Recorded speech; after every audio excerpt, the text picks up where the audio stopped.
Rais wa Zanzibar na mwenyekiti wa Baraza la Mapinduzi Dr. Hussein Ali Mwinyi amezindua mji wa Dr. Hussein Ali Mwinyi uliopo Mombasa, Zanzibar, na kutaka mfuko wa hifadhi ya jamii Zanzibar ZSSF kujikita kwenye miradi mikubwa zaidi nchini. Dr. Mwinyi amesema hayo wakati akizindua mji huo uliopo Mombasa, mkoa Mjini Magharibi, ikiwa ni katika shamra za maadhimisho ya miaka 62 ya mapinduzi ya Zanzibar. Mifuko ya hifadhi ya jamii duniani ndio mifuko inayoleta maendeleo ya miundombinu katika nchi zao. Kwa hivyo tunapokuwa na mifuko ya hifadhi ya jamii, lazima pamoja na kazi yao ya msingi ya kuhakikisha kwamba wanaweka maslahi ya wafanyakazi wanapostaafu, bado kwa sababu watu wanastaafu baada ya muda mrefu sana, miaka 20, 30, 40 watu wako kazini ndio wanakuja kupata maslahi yake. Kwa kipindi hicho mifuko hii inapaswa kufanya mambo makubwa ya kimaendeleo katika nchi. Kwa hivyo nichukue fursa hii kwa wapongeza ZSSF, wameanza kwa hatua nzuri. ZSSF wamekuwa wakijenga nyumba, wamekuwa wakijenga masoko, wamekuwa wanajenga vituo vya mabasi, lakini huko tunapokwenda ningependa kuwaona wanafanya miradi mikubwa zaidi ya maendeleo katika nchi. Kwa mfano, nchi yetu sasa hivi inakabiliwa na uhaba wa umeme. Kwa nini mfuko huu usiwekeze kwenye umeme? Lakini kuna miradi mingine mikubwa kadha wa kadha yenye tija zaidi ya nyumba hizi. Tungependa mifuko ya hifadhi ya jamii sasa ijikite katika mambo makubwa ya uwekezaji katika nchi. Kwa hiyo mimi ningependa nisisitize hili, nilishalisema, napenda kulirejea kwamba leo tuko hapa tunafungua nyumba hizi, na hii ni kazi kubwa kwa sababu wananchi wetu wengi bado wanakaa katika mazingira duni sana. Ningependa Zanzibar ibadilike. Ningependa Michenzani mpya, Kikwajuni mpya, Kilimani mpya, Jang'ombe mpya, Kwahani mpya. Kwa upande wake, Waziri wa Fedha na Mipango Dr. Juma Malik Akili amempongeza Dr. Mwinyi kwa kutekeleza kwa vitendo mambo yote aliyoahidi kwa wananchi. Message kubwa ambayo nimeipata kwao ni kwamba wana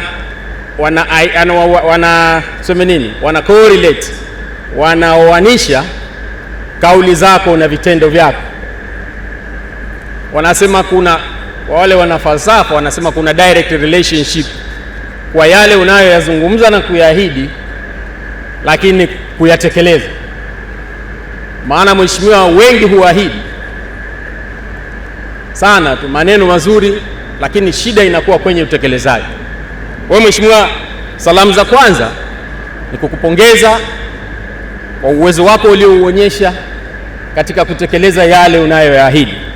Mheshimiwa, tunakushukuru sana kwa hili.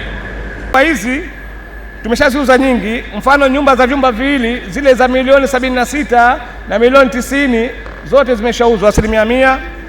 Nyumba za vyumba vitatu tumeshaziuza kwa 67%, na nyumba za vyumba vinne tumeshaziuza kwa 72%.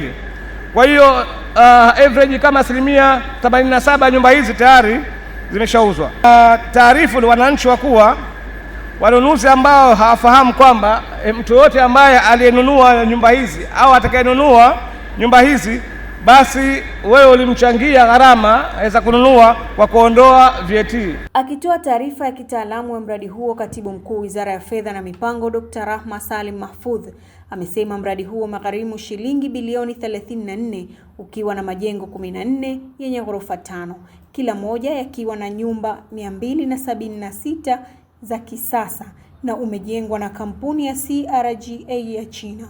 Hadi sasa shilingi bilioni 24 milioni 102,240,000 ameshalipwa, ambazo ni sawa na 82% ya malipo yote, ambapo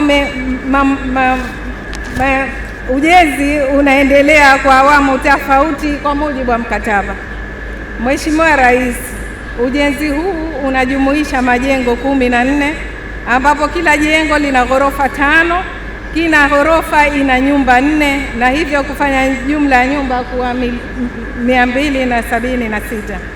Kati ya majengo hayo, majengo mawili ni ya vyumba viwili viwili, majengo 10 ni ya vyumba vitatu vitatu na majengo mawili ni ya vyumba vinne vinne.